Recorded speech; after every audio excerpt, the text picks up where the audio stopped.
Hello and welcome to Module 4, which is all about Excel statistical functions.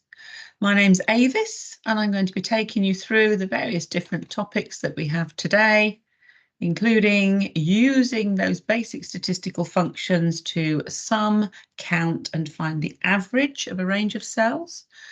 Looking at criteria in functions, for example, if you just want to have a conditional function where you only count or only sum something if it matches those criteria.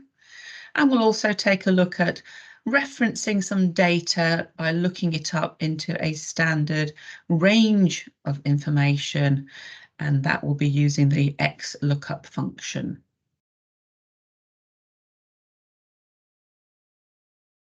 Okay, let's get started.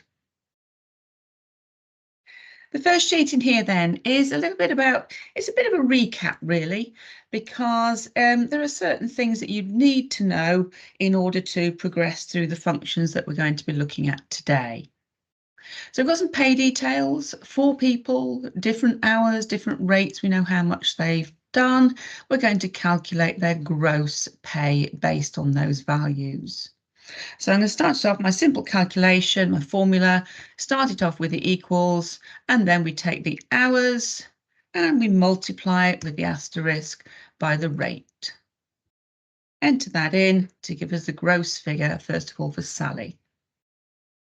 If I copy that down using my autofill, you're probably aware that it does change the cell references because it started off looking at B4 multiplied by C4 for Sally.